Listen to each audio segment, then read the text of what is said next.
उनका दुर्गा जी का सच बताओ कौन है और है तो उनका विवाह किसके साथ में हुआ है। अब इस काल भगवान ने फिर अपनी सृष्टि अलग से रचना की। कैसे रची इसने?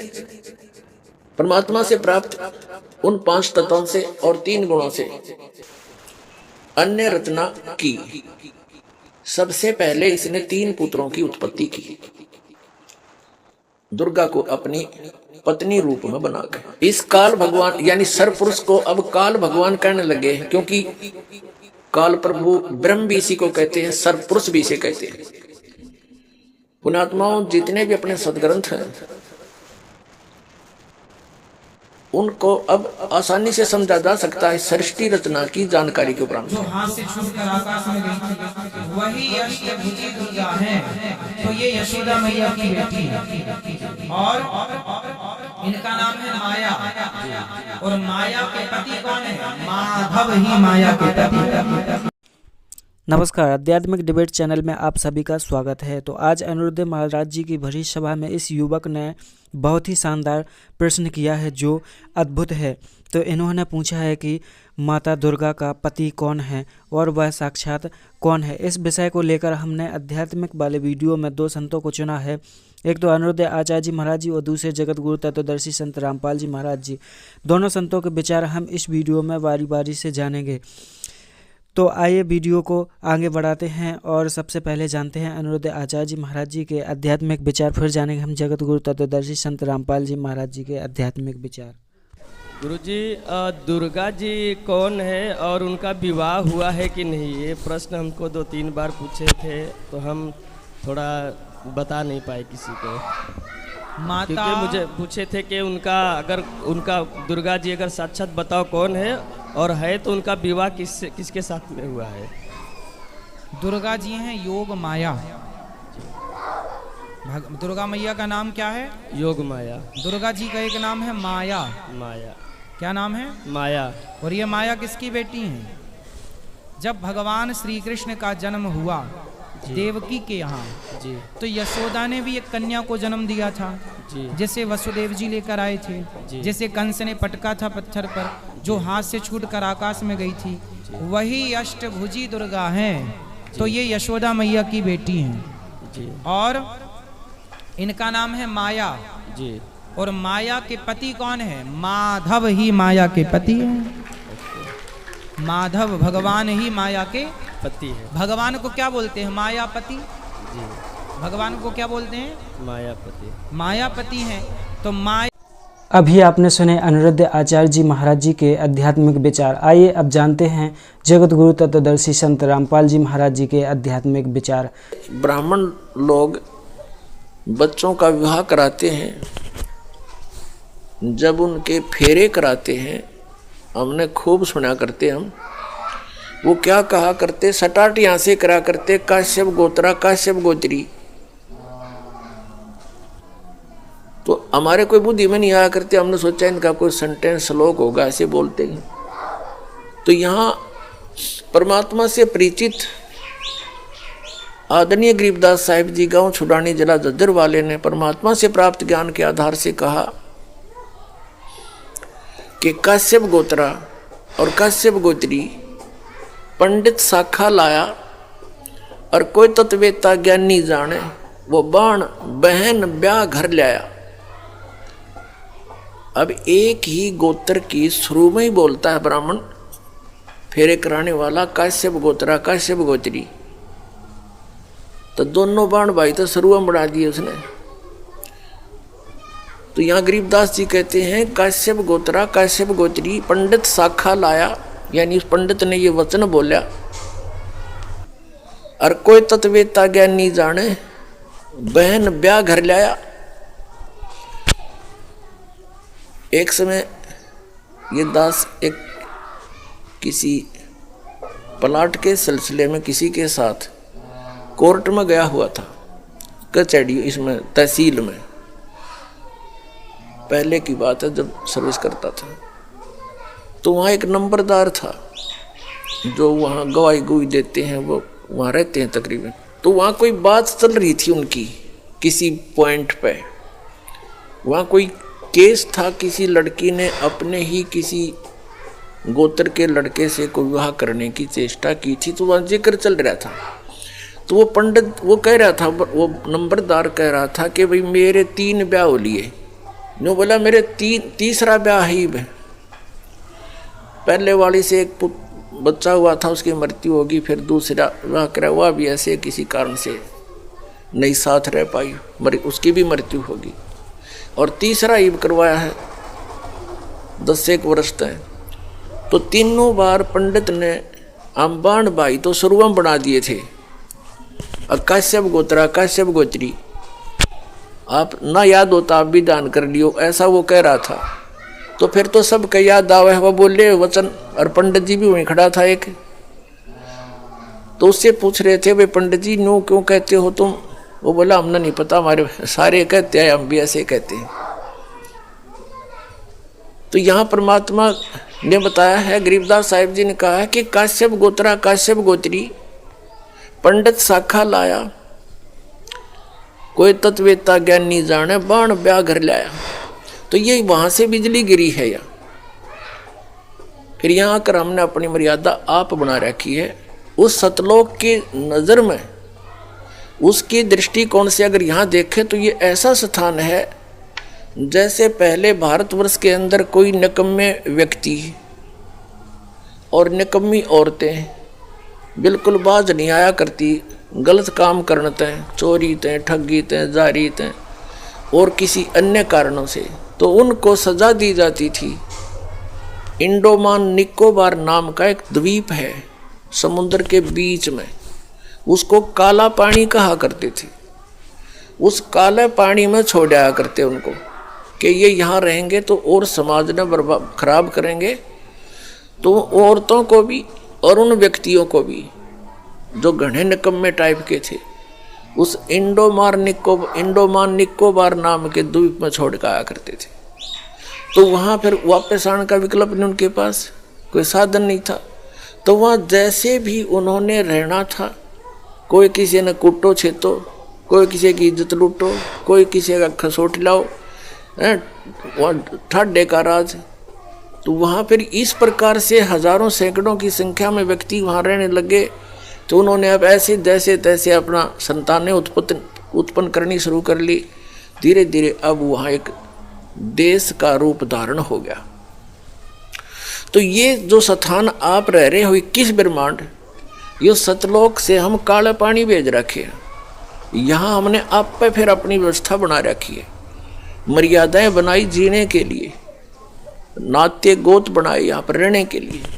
तो परमात्मा हमें याद दिलाना चाहते हैं कि तुम इस गलत स्थान पर रह रहे हो, ये स्थान रहने का कौन है। अब प्रसंग उसी पर आते हैं। अब इस काल भगवान ने फिर अपनी सृष्टि अलग से रचना की। कैसे रची इसने? परमात्मा से प्राप्त उन 5 तत्वों से और 3 गुणों से अन्य रचना की।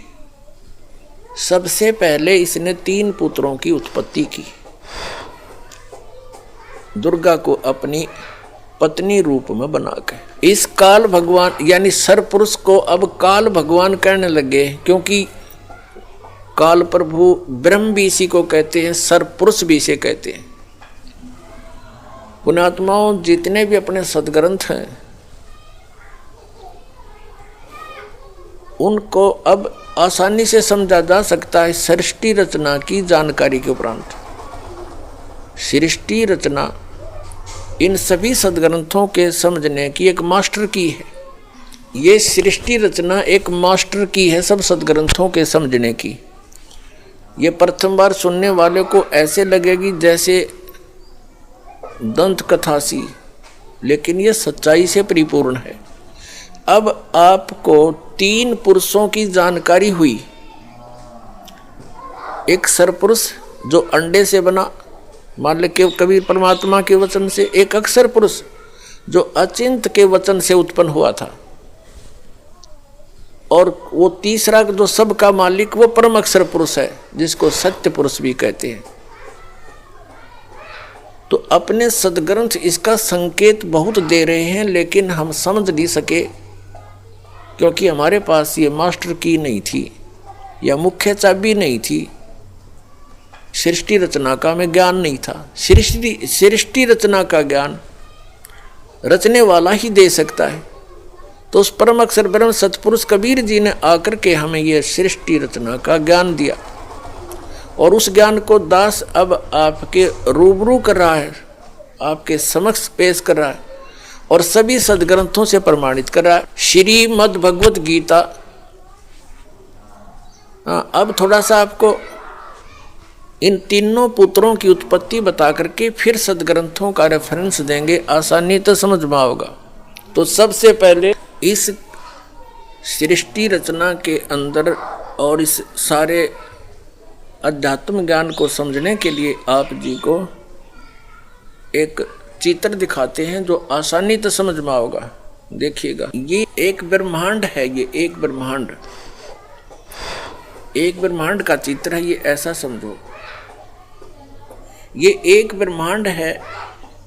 ये सारा कुछ, ये जो बाउंड्री नजर आ रही है आपको, ये एक ब्रह्मांड है। इसकी इलिप्टिकल शेप है अंडे जैसी, इसको अंड भी कहते हैं, इसी को ब्रह्मांड भी कहते हैं।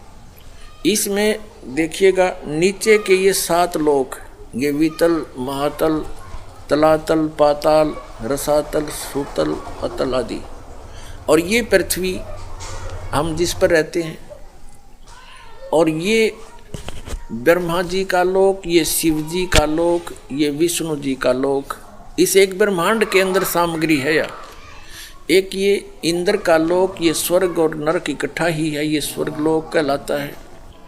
ये मानसरोवर, यहाँ भी एक मानसरोवर इस काल ने अलग से बना रखा है। ये धर्मराय का लोक, जो धर्मराज है, जो सबका लेखा जोखा करता है। और फिर ये आ जाता है ब्रह्मलोक। ये एक ब्रह्मलोक है, इसी ब्रह्मांड के अंदर ब्रह्मलोक कहलाता है सारा। ये अक्षेत्र एक ब्रह्मलोक कहलाता है। इसमें क्या है, यहाँ बहुत बड़ा वन है, जंगल है, बाग बगीचे हैं। और ये इंद्र का, इसने काल ने इस ब्रह्मलोक के अंदर नकली रचना कर रखी है। एक महाइंद्र का द्वीप, एक नकली सतलोक, उस ऊपर के लोकों की नकल करवा रखी है। अलखलोक, नकली अगमलोक और नकली अक यानी अनामी लोक। ये इस स्थान को फिर इसने बंद कर रखा अलग से। ये बहुत बड़ा क्षेत्र है, चित्र में छोटा दिखा। इससे बाहर यहाँ दुर्गा का एक द्वीप है, ये यहाँ अलग लोक है इसका, यहाँ से ये सबका संचालन करती है। इससे ऊपर ये स्थान है जो ये गुप्त है। ये स्थान जो है इस ब्रह्मांड के अंदर ये गुप्त स्थान बना रखा है इसने ब्रह्मलोक में। और यहाँ पर इसने 3 स्थान बना रखे हैं के संयोग से जो पुत्र उत्पन्न होता है वो सतोगुण युक्त हो जाता है, उसका नाम विष्णु रख देते हैं और ऐसी ही शकल का बन जाता है। तीसरा ये तमोगुण प्रधान अक्षेत्र है, इसमें ये स्वयं शिव रूप में रहता है। इसको महाशिव कहने लगे बगैर ज्ञान से। महाशिव रूप में रहता है, दुर्गा को पार्वती रूप में रखता है। और इन दोनों के संयोग से जो पुत्र उत्पन्न होता है वो तमोगुण युक्त हो जाता है, उसको शंकर और शिव नाम दे करके ये अपनी सृष्टि चलवाता है इन तीनों से। और ये स्वयं यहाँ रहता। चलिए, ये 3 स्थान है, एक रजोगुण प्रधान क्षेत्र, दूसरा सतोगुण प्रधान क्षेत्र, तीसरा तमोगुण प्रधान क्षेत्र। यहाँ ये दुर्गा को ऊपर ले लेता है, इनकी उत्पत्ति करके दुर्गा को वापस भेज देता है। इन तीनों बच्चों को यहाँ नीचे भेज देता है, कोमा में रखती है ये, और फिर इनको अलग अलग स्थानों पर छोड़ देती है। इनकी राजधानियाँ बना करके इनको अलग अलग स्थान पर इनका विवाह करके तीनों का, और अपने ब्रह्मांड का संचालन करवाता है। अब रजोगुण प्रधान क्षेत्र कैसा होता है, तमोगुण प्रधान क्षेत्र कैसा होता है, और सतोगुण प्रधान कैसा होता है। जैसे एक मकान में, जैसे एक मकान के अंदर 3 कक्ष हों, एक कमरे के अंदर अश्लील चित्र लगे हों और दूसरे में चित्र लगे हों साधु संत फकीरों के, और तीसरे में लगे हों शहीदों और शूरवीरों के, तो जिस कक्ष के अंदर अश्लील चित्र लगे हैं उसमें जब व्यक्ति जाते हैं उनका मन भी वैसा ही मलिन बन जाता है, वैसी भावनाएं उत्पन्न होने लग जाती हैं। और जब वो उस सतोगुण प्रधान क्षेत्र में, यानी उस सतोगुण प्रधान क्षेत्र में, यानी जिसमें साधु संत फकीरों के महापुरुषों के फोटो लगे हों, वहाँ जाते ही मन की भावना बदल जाती है। तो जब तक उसमें रहता है उसके वैसे ही विचार रहते हैं, क्योंकि उनकी कहानी से, उनकी जीवनी से वो परिचित होता है। और वही व्यक्ति फिर जाता है उस शूरवीरों के जहाँ चित्र लगे हैं उस कक्ष में शहीदों के, तो उनकी कुर्बानियों से भी परिचित होता है, उनको पढ़ के सुन के उनके विचार करके उनके वैसे ही भाव बन जाते हैं। ठीक इसी प्रकार इसने सुनियोजित तरीके से हम सबको यहाँ फंसा रखा है।